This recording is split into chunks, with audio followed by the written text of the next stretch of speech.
I'm Neil Martin. I'm Rob Jones. And you might be thinking, what on earth is gin and data and how do these two things go together? Well, let me tell you. We started off by wanting to bring you all the latest trends and technology in the data industry. And then we found that we had a resident gin expert in Rob Jones and thought, actually, what better excuse to have a drink and talk about data? So here we are.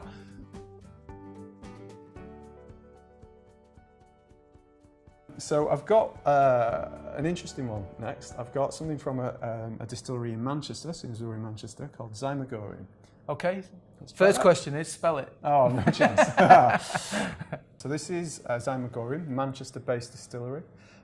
You probably know them better from their Sweet Violet gin liqueur, which is just probably the biggest selling independent gin in the UK at the moment. I mean, it's been ridiculous. But they produce a whole range of gins, and they really know their stuff. They really know what they're doing. So Zymagorium, interestingly, they have a bee as a logo because the worker bee is the symbol of Manchester. Yep. And their original gin uses a mead-based spirit instead of a corn-based spirit, right. just to kind of represent the bee. Pretty cool, yeah. Nice. Yeah. So this one is from the World Tour. It's Mandarin Dynasty, and it's Oriental. So the idea is that it's a balance between sweet and sour. Yeah. So there's lots of fennel and cardamom and a little bit of star anise in there, and cinnamon as well. But it's balanced off with really sweet mandarin, so that kind of orange taste. So it's very nice. Different. So can I try it? Absolutely, yeah.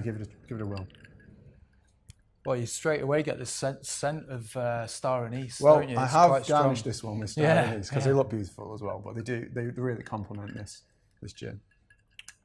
Oh, that's really nice. I think out of the three, actually, that's the one that hits me the most. And really? That's my favourite. Yeah, I like that. See, I went for Rock Rose as my favourite, but now I can see you come. I mean, yeah, they're all great, I like that one. They're brilliant. What I do like about it is it's distilled with 8 lucky botanicals as well. So I actually hope I'm going to get lucky whilst drinking it. Maybe that's not the right Fortune phrase. cookie. Oh, well. So I've thought I would bring a topic to the table. I keep getting emails from bloggers and various sources on the discussion of ELT versus ETL. So I want to kick this off with you, Rob. What is ELT and ETL, and what the difference is, and what the benefits? Splendid question. Right, so ETL, let's deal with that one first. So It means extract, transform, load, and I'm sure everyone who's watching this probably knows that anyway. Yeah. Essentially, it's extracting the data from a set location. It's then transforming it, so making it different in some way, maybe hygiene, cleaning, merging, normalization, something like that, and then loading it into a new location. Right. That's where the difference is, because ELT is extract, load, and then transform. And this is what the two terms, when you compare them together, really mean.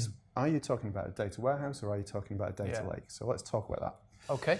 So a data warehouse has a structure to it, and it's quite a common tool that most businesses have, and it stores all of your historic data, and it gives access to that data to your insight people, to your analysts, to your data scientists.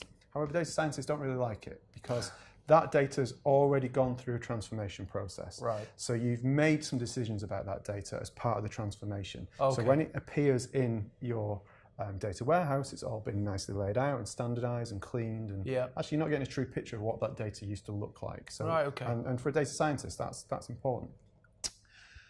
With a data lake, it's you load the data straight in. You don't transform it on the way in. You put it in as it is. So you might put a little bit of structure around it, but not much. Okay. And what that means is that you can put more data in there. You can put bigger data in there, because when you put structure around data, it makes it too big to manage often. Yeah. So you can put more data in there. And then the transform bit comes when you want to then present that data somewhere. So again, let's go back to the first example where we had the CDPs and we were talking about the data being available to a business insight tool, for example. That's the presentation layer. That's the data mart, or there's lots of other terms for this, the view, whatever you want to call it. Yeah. And you do the transformation there. And the benefit of this is, well, first of all, if you want real-time data, the only way to do it is ELT. Yeah. Okay, you can't do it through ETL. The transforming takes too long. Right. Okay. So you end up with lags on your processes. So going back to your example of Deutsche Bahn before, they couldn't do that with ETL. They'll have done that through ELT. So Right. the second thing is, if you do ELT, Yeah. you can do techniques like data vaulting, which basically gives you points in time on that data, so you can reverse it to any point in time. Now, this is gold dust for data scientists. This is what they really want. Right. Okay. So they want to be able to analyze trends over time, do time series analysis, things like that, because that's where they find out a lot of insight and they make a lot of decisions. And if you're doing things like prescriptive analytics, which is going to be I mean, seriously, this is going to be a hot topic over the next couple of years. You need access at that granular level to the data. Well, so if I get this right, ELT and the decisions around ELT versus ETL, there's batch versus real time. How do you want that data? Obviously, data volatility comes into that as well. How quickly is that data going to change? And then the structure you've got at the other side.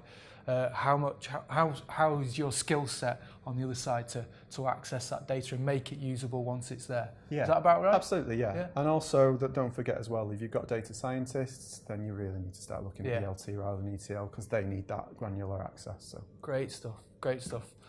Well, thanks very much. I think that brings us down to the end of the episode. Hope you've enjoyed it. Thanks very much from me.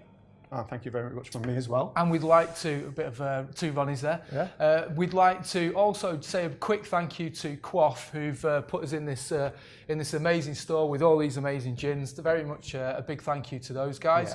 Yeah. For the next episode, we are looking for guests, so we are looking to introduce some guest speakers. If you're interested in talking to us about any topic at all, then do give us drop us a line, and we'll be happy to bring you on to the next event where you get a chance to drink some more gin and talk about data. So for now, thank you very much, and we'll see you in the next episode. Thank you.